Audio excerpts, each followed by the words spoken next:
Congress party AP అధ్యక్షురాలు షర్మిలకు పెద్ద చిక్కే వచ్చి పడింది. ఒక విషయంలో మాట్లాడలేని పరిస్థితి ఏర్పడింది. ఇంతకీ షర్మిలకు వచ్చిన చిక్కేంటి? ఆ సమస్యను ఆమె అధిగమించగలరా?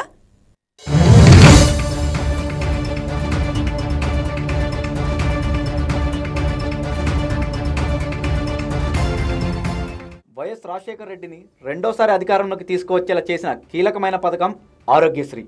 ఈ పథకమే లేకపోతే 2009లో తాను రెండోసారి విజయం సాధించేవాణ్ణి కాదని ఆయనే స్వయంగా చెప్పుకున్నారు. దీనిని బట్టి ఆరోగ్యశ్రీకి వైఎస్ ఇచ్చిన ప్రాధాన్యం ఎంత అనేది అర్థమవుతుంది. ఇక వైఎస్ మరణం తర్వాత ప్రభుత్వాలు అనేకం మారాయి. అయినా అటు తెలంగాణలోనూ ఇటు ఏపీలోనూ ఈ పథకాన్ని మాత్రం అమలు చేస్తున్నారు. ఆరోగ్యశ్రీ లేకుండా 2 తెలుగు రాష్ట్రాల్లోనూ ప్రభుత్వాలను ఊహించలేనంత పరిస్థితి ఏర్పడింది.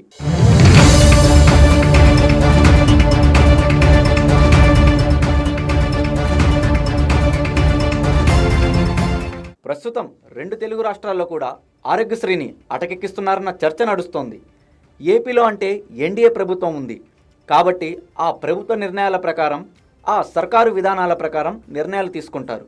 దాని ప్రకారం అమలు చేస్తారు. కాబట్టి ఇక్కడ ఆరోగ్యశ్రీని అటకెక్కించినా లేకపోతే ఆ పథకంలో మార్పులు చేసినా ఒక విధానపరమైన నిర్ణయం తీసుకున్నారని చెప్పేందుకు అవకాశం ఉంటుంది. తెలంగాణకు వచ్చేసరికి అక్కడ కాంగ్రెస్ ప్రభుత్వం ఉంది. పైగా వైఎస్ రాజశేఖర రెడ్డి పేరును అక్కడి నేతలు కూడా బాగా వాడేస్తున్నారు. ఈ క్రమంలో అక్కడ కూడా ఆరోగ్యశ్రీ పథకాన్ని నిలిపివేస్తున్నారన్న ప్రచారం నడుస్తోంది.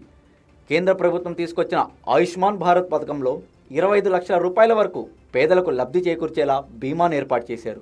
దీనిని అందిపుచ్చుకోవాలని అన్ని రాష్ట్రాలకు కేంద్రం ఆదేశాలు కూడా ఇచ్చింది. దీంతో అటు ఆరోగ్యశ్రీని ఇటు కేంద్రం ఇస్తున్న ఆరోగ్య బీమాను రెండింటినీ అమలు చేసి ప్రభుత్వంపై భారం పెంచుకునే బదులు ఆరోగ్యశ్రీని నెమ్మదిగా పక్కకు తప్పించేయడమే బెటర్ అనే ఉద్దేశంలో తెలంగాణ కాంగ్రెస్ ప్రభుత్వం ఉందనే ఆరోపణలు వినిపిస్తున్నాయి. ఇదే ఇప్పుడు షర్మిలకు ఇబ్బందిగా మారింది.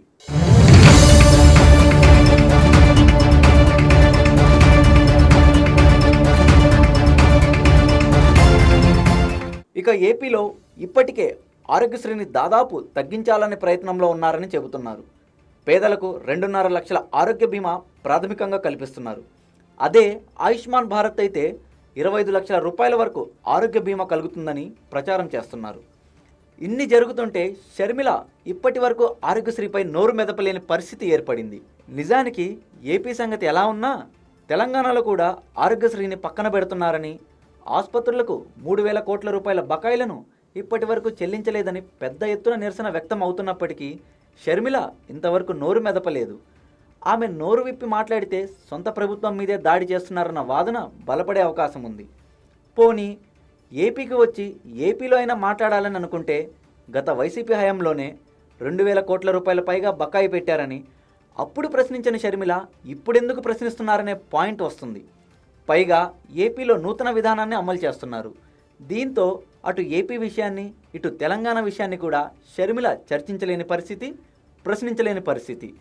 మొత్తంగా ఆరోగ్యశ్రీ అంశాన్ని షర్మిల రాజకీయ ఆయుధంగా మలుచుకోలేకపోతున్నారన్న వాదన కూడా వినిపిస్తోంది.